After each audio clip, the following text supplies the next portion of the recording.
5월 14일 금요일 달콤하나 치명적인 유혹입니다. 어리석은 젊은이가 낯선 여자, 곧 음녀에게 유혹되는 장면을 세밀하게 기록하였습니다. 그 젊은이가 결국 어떤 파국을 맞을 것인지 오늘 본문은 설명하고 있습니다. 더불어 미혹되지 말라는 경고도 결론으로 제시되고 있는데요. 먼저 오늘 본문 10절로 13절을 읽으시겠습니다. 그 여인이 어떻게 청년을 만나며 다가가는지를 보여주고 있습니다. 10절로 13절을 읽겠습니다. 그때 기생의 옷을 입은 간교한 여인이 그를 맞으니 그 여인은 떠들며 완악하며 그의 발이 집에 머물지 아니하여 어떤 때는 거리, 어떤 때는 광장, 또 모퉁이마다 서서 사람을 기다리는지라. 그 여인이 그를 붙잡고 그에게 입맞추며 부끄러움을 모르는 얼굴로 그에게 말하되. 우선 10절에 기생이 옷을 입은 간교한 여인이라고 말합니다. 당시에 몸을 파는 기생의 의복, 그것은 아주 특별한 특징이 있었다라고 하죠. 그렇지만 그녀는 기생이 아닙니다. 정상적인 혼인관계를 맺은 유부녀이죠. 그럼에도 남자를 유혹하고자 기생의 옷을 입은 것이죠. 특별히 간교한 여인이라는 의미는 마음을 숨기는 여자, 이런 의미입니다. 지혜 없는 젊은이를 유혹하는 그녀는 자신의 마음을 숨기고 젊은이에게 다가가는 것이죠. 11절에 그 여인은 수다스럽고 고집이 세며 특별히 집에 머물지 않는 특징을 가지고 있다라고 말합니다. 거리나 광장 혹은 길 모퉁이에 서서 유혹할 대상을 기다리는 것이죠. 그러다 상대를 정하면 그를 붙잡고 입을 맞춥니다. 당시로서 남녀가 거리에서 입을 맞추는 것은 굉장히 뻔뻔하고 대담한 행동입니다. 본문은 그녀가 부끄러움을 모르는 얼굴이라고 기록합니다. 14절로 21절을 읽겠습니다.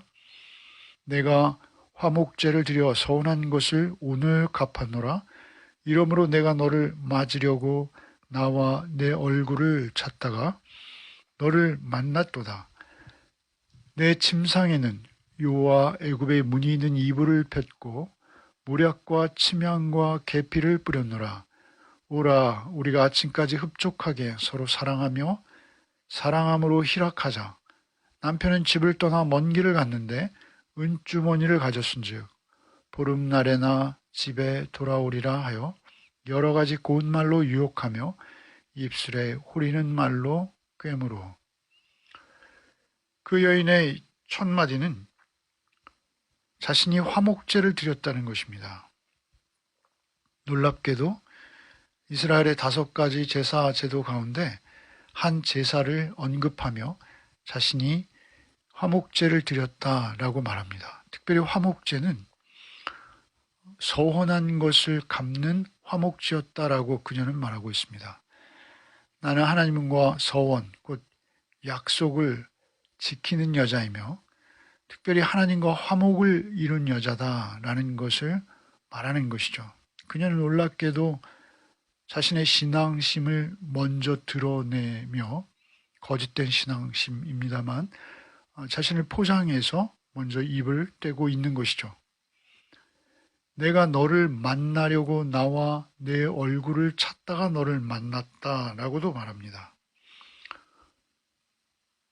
특별히 너와의 관계를 원하며 너는 나에게 특별하며 또 너는 나에게 처음이라 라는 의미를 담고 있습니다. 그렇게 유혹하고 있는 것이죠.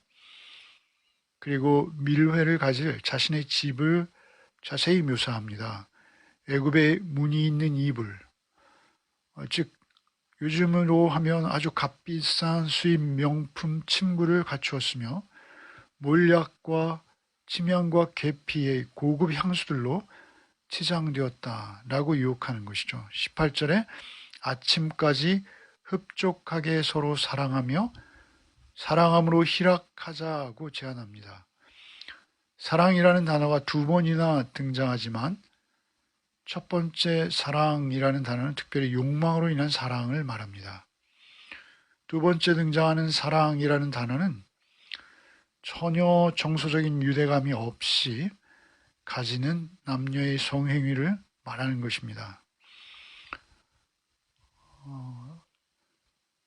오직 육체적인 쾌락을 위해서 밤새도록 서로 사랑하자, 기쁨을 나누자, 이러한 제안입니다. 그 어리석은 젊은이를 안심시키려 또 남편은 먼 길을 갔다 이렇게 말합니다. 여기서 말하는 먼 길을 갔다라는 표현은 몸도 그렇게 멀어졌지만 마음도 멀어졌다라는 표현을 더불어 강조하는 것이라고 합니다. 남편은 부유한 사람이라 두둑한 은화 주머니를 가졌기에 넉넉히 보름은 집에 오지 않을 것이다 라고 젊은이를 안심시키고 있습니다. 여러 가지 고운 말로 유혹했다라고 본문을 말합니다. 여기서 고운 말은 부드러운 말, 달콤한 말, 이런 뜻만은 아닙니다. 이 단어 자체가 갖는 의미는 설득력 있는 가르침이라는 뜻이 있습니다. 설득력 있는 가르침은 기생, 창녀나 또는 가볍게 자기를 처신하는 그러한 여인이 할 수 없는 것이죠. 설득력 있는 가르침. 이 단어로 미루어서 그녀는 아마 나름의 철학을 소지한 아주 지적 수준도 있는 그러한 여인으로 미루어 알 수 있습니다. 이 여인의 유혹은 상당히 세련되었고 강력한 것이었다라는 것이죠. 결국 그 미혹의 결과에 대해서 22절과 23절을 읽겠습니다. 젊은이가 곧 그를 따랐으니 소가 도수장으로 가는 것 같고 미련한 자가 벌을 받으려고 쇠사슬에 매이러 가는 것과 같도다. 필경은 화살이 그 간을 뚫게 되리라. 새가 빨리 그물로 들어가되 그의 생명을 잃어버릴 줄을 알지 못함과 같으니라. 미혹의 길은 소가 도살장으로 가는 것과 같다 이렇게 말하죠. 그녀는 소를 죽이는 그러한 도살자가 되었고요. 그 젊은이는 소가 된 것입니다. 소가 도살장으로 가는 것과 같다. 미련한 자가 벌을 받으려고 스스로 쇠사슬에 매이러 가는 것과 같다. 또 이렇게 표현합니다. 그리고 반드시 그 살이, 그 화살이 간을 뚫게 될 것이다. 라고도 말합니다. 히브리인에게 있어서 간은 생명의 근원입니다. 또한 인격이 머무는 곳이죠. 그래서 화살을 그곳에 맞는다라는 의미는 생명을 잃었다라는 의미와 동시에 또 더불어 그가 살아 있기는 해도 그의 인격이 죽음과 같은 상태에 빠진 것이다 라는 의미가 있습니다. 새가 자신이 목숨을 잃게 될 것조차 모른 채 덫으로 날아드는 것 같다 이렇게 표현하죠. 그렇게 7장 전체의 결론에 해당하는 마지막 당부를 이제 하고 있어요. 그것이 24절로 27절인데요. 읽겠습니다. 이제 아들들아 내 말을 듣고 내 입의 말에 주의하라. 내 마음이 음료의 길로 치우치지 말며 그 길에 미혹되지 말지어다. 대저 그가 많은 사람을 상하여 엎드리지게 하였나니 그에게 죽은 자가 허당하니라. 그의 집은 수월의 길이라 사망의 방으로 내려가느니라. 내 말을 듣고 내 입의 말에 주의를 기울이라. 이렇게 당부하십니다. 아비의 말을 귀담아 들어야 한다라는 것입니다. 또한 마음을 모아서 최대한 주의를 기울여야 한다. 이렇게 말씀하시는 것이죠. 내 마음이 그 여자의 길로 기울지 않게 하고 그 여자의 길에서 방황하지 않도록 하라. 이렇게 말씀하시는 것입니다. 그녀가 얼마나 많은 사람을 쓰러뜨린 줄 아느냐 이렇게 물으시는 것이죠. 그녀에게 희생된 사람이 셀 수도 없다 이렇게 충고하시는 것이죠. 그녀의 집은 스올로 향하고 있다라고 결론적으로 말씀하시죠. 스올은 결국 지옥입니다. 우리가 잘 알듯이. 그녀의 집에 발을 들여놓는 것, 그것은 이미 스올의 길로 간 것이죠. 발을 들여놓은 것입니다. 사망의 방으로 내려간다. 이렇게도 표현하세요. 결국 그녀를 따라간 젊은이는 죽음이라는 비참한 결과를 피할 수 없이 그 사망의 방으로 내려가는 결과가 되고 만다라는 것이죠. 여러분, 이 말씀은 그러한 성적 유혹을 포함해서 말이죠. 마치 이 문란한 시대 정신, 그냥 우리가 좋다 여기면 좋은 것으로 여기는 그러한 시대 정신을 앞세우고 현대를 살아가는 현대인과 같은 모든 자들이 해당하는 것이 아닐까요? 사실 오늘 누구라 할 것 없이 너무나 많은 사람들이 마음의 공허함을 채우지 못하고 이리저리 방황하고 있습니다. 참으로 무기력하게 살고 있는 경우들도 많은 것이죠. 내 안의 공허를 채워보고자 어떤 이는 육체적 쾌락을 추구하기도 하고 또 물질과 권력의 힘을 소유하고자 기꺼이 죄된 길임을 알면서도 접어드는 그러한 상황들이 우리 주변에는 많습니다. 마치 유혹하는 자나 유혹에 빠지는 자나 요한복음 4장의 사마리아 여인과 같은 것이죠. 무려 남편 5이나 둔 여인처럼 또는 남자들이 문나방처럼 마음을 빼앗기고 말초적인 쾌락에 빠져서 끝없이 목마름으로 방황하는 것과 같은 것입니다. 결국 인간의 목마름은 하나님의 말씀, 곧 말씀이 육신이 되신 예수 그리스도로 채워지지 않고는 채워질 수 없다는 것이 성경의 답입니다. 여러분, 로마서 6장 17절로 19절 말씀을 읽어드리겠습니다. 하나님께 감사하리로다. 너희가 본래 죄의 종이더니 너에게 전하여 준 바 교훈의 본을 마음으로 순종하여 죄로부터 해방되어 의에게 종이 되었느니라. 너희 육신이 연약함으로 내가 사람의 예대로 말하노니 전에 너희가 너희 지체를 부정과 불법에 내어주어 불법에 이른 것 같이 이제는 너희 지체를 의에게 종으로 내어주어 거룩함에 이르라.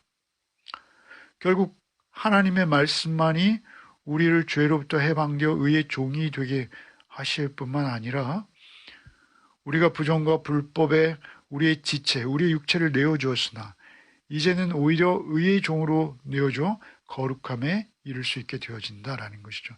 거룩함에 이룰 수 있는 길은 무엇입니까? 그것은 말씀만이 우리를 끝없는 갈증에서 자유하게 하시는 것이라는 것이죠. 여러분, 그 끝없는 갈증에 남편을 5이나 두었던 그녀를 향해서 주께서 하신 말씀을 우리는 기억합니다. 요한복음 4장 14절에 내가 주는 물을 마시는 자는 영원히 목마르지 아니하리니 내가 주는 물은 그 속에서 영생하도록 솟아나는 샘물이 되리라.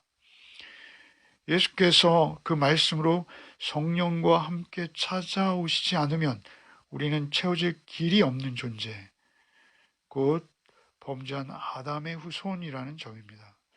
먹음직도 하고 포함직도 하고 지혜롭게 할 만큼 탐스러워 보이는 그 선악과를 기꺼이 먹어버리고 아담의 후손이 되었기에 그 갈급함은 결코 채워지지 않는 끝없는 갈급함이라는 것입니다. 아무리 많은 것을 손에 쥐고 아무리 매력적인 것들을 다 지녔다고 해도 우리는 결코 채워지지 않는 갈증이 누구에게나 있다라는 점입니다. 오직 주님만이 우리의 갈증을 해결해 주시고 덮어주시고 깨끗게 하시고 능력의 말씀만이 우리를 새롭게 하시는 것이죠. 오늘도 역시 어제와 같이 주님만 모시고 모든 유혹에서 넉넉히 자유하게 하시는 주 안에서 하루를 살아내시는 복이 있으시기를 소원합니다. 기도하겠습니다. 주님, 나 역시 죄의 욕망에서 자유할 수 없음을 고백합니다. 오늘도 오직 주님만 알게 하시고 주님 말씀과 동행하며 말씀을 쫓아 하루를 살게 하여 주옵소서. 나를 구원하신 주님만을 나의 영원하신 신랑으로 여기며 죄와 구별을 이루는 거룩의 삶을 오늘 하루도 살아내게 하여 주옵소서. 성령께서 말씀으로 우리를 찾아오시고 우리와 동행하시며 하루를 지켜 주옵소서. 예수 그리스도 이름 받들어 기도하옵나이다. 아멘.